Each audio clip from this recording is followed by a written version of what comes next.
Welcome viewers to your own YouTube channel Kanooni CHARCHA. Today I am going to decodify the judgment of Supreme Court of India dated 22nd of August 2024, yesterday. It was the it was authored by Justice Ajay S. Oka, and with his there was Justice, Honorable Justice Augustine George Massey. The case title is Ajay Kumar Gupta versus Union of India. What were the facts of the case? What were the allegations against the accused? There were three accused. Accused Ajay Kumar, accused Ajay Kumar Gupta, accused number two, I see. The accused number one was this Jaswinder Singh, and accused number three was Sanjay Kumar. What happened in this case? The NCB, Narcotic Control Bureau, received an information that a consignment is being booked from this station Hajipur for Lucknow by a train. It was a by train. The consignment was related to, as per this secret information received, was with regard to consignment with regard to pentazocine. It is a psychotropic substance. Accused number one, Jaswinder Singh, was intercepted when he was about to receive this consignment, which was booked in his name. On search of the consignment, there was found 30 cartons of pentazocine. This is fought with injections. This is manufactured direct by Ranavexi company. This statement was recorded, statement of accused number one, Jaswinder Singh, under section 67 of NDPS Act. He admitted in his statement so recorded that he purchases medicines from Lucknow, Patna, and sells in Lucknow, Uttar Pradesh.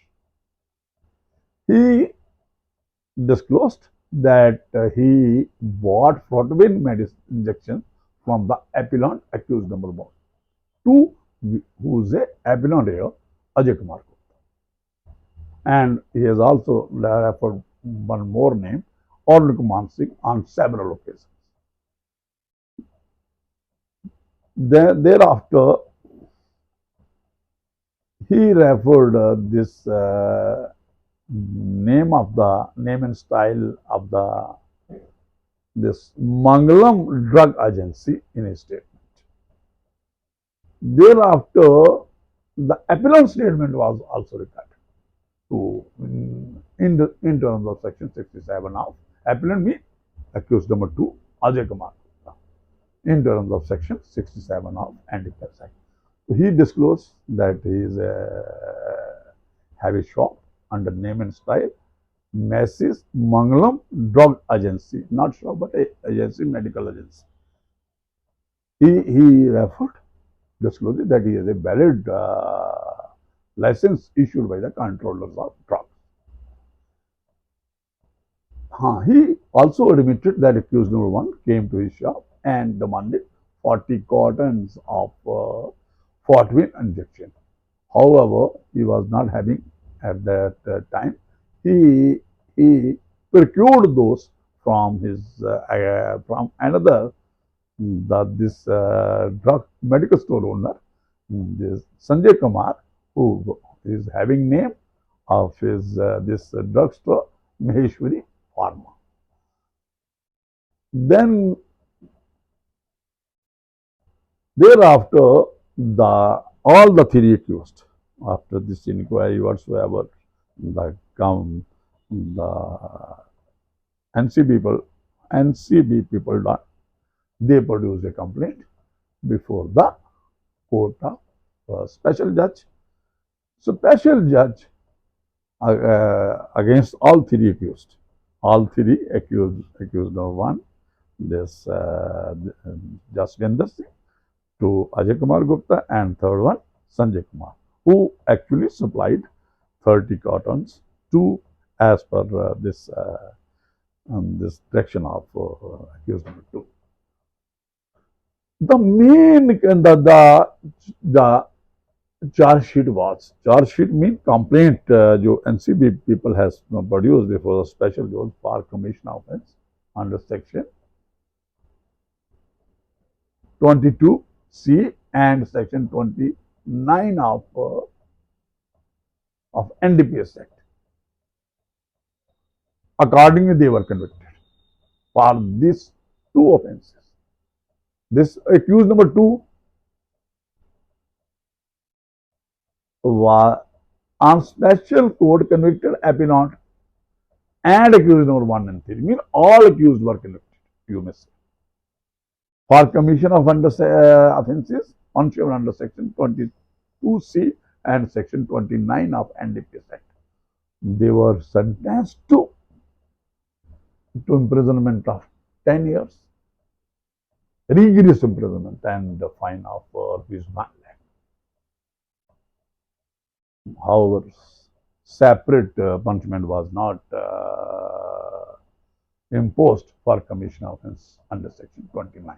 No doubt conviction was there, but they were not, because the charge, I think, charge was not framed for section commission of offence under section 29. The conviction of the appellant has been confirmed by the High Court by the impugned judgment. The judgment being discussed here, this is related to the challenge against the impugned judgment of the High Court of, I think, Patna. What has happened? The charges, obviously there was a charge sheet for commission of under 2022C. Accordingly, the charge was framed only with regard, not with regard to section 29 of NDPS Act. So accordingly, they were convicted, all the accused were convicted. This is what now question arises, that whether the statement recorded under section 67 of the accused 1 and 2 are admissible in evidence. This was a question, main question in this case before the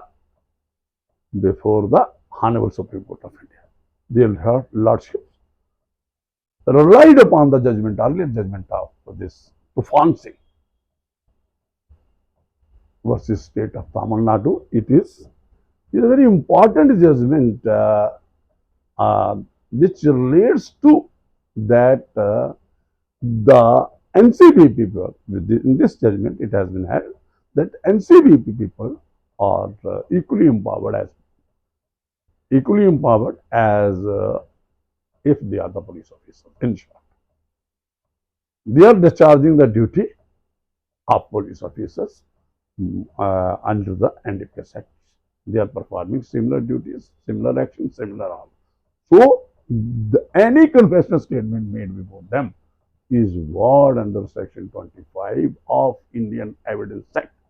So now the judges have discussed the specific, the referred and discussed Singh's relevant para in this 158 para of Singh judgment. They have referred in para 9 of this judgment. Now I will read out what they have. Para 9. We may note that trial court and high court have relied upon the appellant statement under section 67 of NDPS Act. So what happened? In paragraph, now they have said that trial court as well as Hon'ble High Court, while confirming, relied upon or made the statements recorded in terms of section 67 by the NCB as an admissible evidence, which is in contravention to this upon Singh's judgment, wherein section 25 of this Indian Evidence Act was discussed. Now I read out the section, paragraph 158. It is that a statement recorded under section 67 of NDPS Act cannot be used as a confessional statement in trial of an offence under section under the NDPS Act open. This is a reference made of upon Singh's judgment, 158 para of that judgment. In the para 9 of this judgment, it is also added. Therefore, the appellant statement recorded under section 67 of the NDPS Act is not admissible in evidence and cannot be read in evidence. Main contention unki thi, whatsoever the statement has been made, why the accused number 1 and 2 in terms of section 67 recorded before the NCB people, that is a violative of section 25, because no confession statement made before the police officer is admissible. So now it is a reference that the statement, this section 53 of NDPS Act, the officers empowered of NCB people are also empowered, and they can be equated with having powers of police officer. So any confession statement made before them, which is barred by section 25, is not admissible in evidence under NDPS Act also. By following this, so now there is also a reference of section 29 of, because there was no conspiracy proved between accused number 1 and 2 and further between 3. Therefore, the last important is this, moreover, it was also there that charges were not framed by the court and for commission of offence, section 29 of NDPS Act. Now, the law, this conclusion drawn, however, it is not necessary for us to go into the question of whether non-framing of charge under section 29 of NDPS Act has resulted in failure of justice. They have clarified, clear किया गया. The reason is that there is absolutely no legal evidence on record to show that the contraband attempt to be transferred by accused number by a railway parcel was supplied to him by the appellant. There is no evidence of the appellant participation in conspiracy. So they have relied upon all the statement, the evidence, other evidence on record, except section 67. They have not found that any conspiracy. There was no any evidence, out of evidence related to holding of conspiracy between these 3 accused, and consignment was supplied by accused number 2, if for the sake of arguments it is admitted by accused number 2, Ajay Kumar Gupta, appellant here, to accused number 1. They are saying that there is no conspiracy angle was proved, and as such, there is section 29 of NDPS Act cannot be involved here, or otherwise can be said that it is proved against them. On me today, now I have discussed it and before you and interpreted whatsoever was there, and I think the NDPS provisions are very stringent for this. Our judges, our defense counsels, and the law enforcement agency must be careful, because higher the sentence, 10 years imprisonment was imposed upon these things. What they have done, it was a drug bill manufactured by the Navaxi company. It was supplied to accused number 1 by accused number 2 as a consignment against, obviously against the vouchers, against this RR, consignable receipt, then or if the Supreme Court would have not intervened, then they would have undergone 10 years imprisonment, which is very high in sight, and the fine is also very high. Then I think it is sufficient for today's episode. Thank you very much.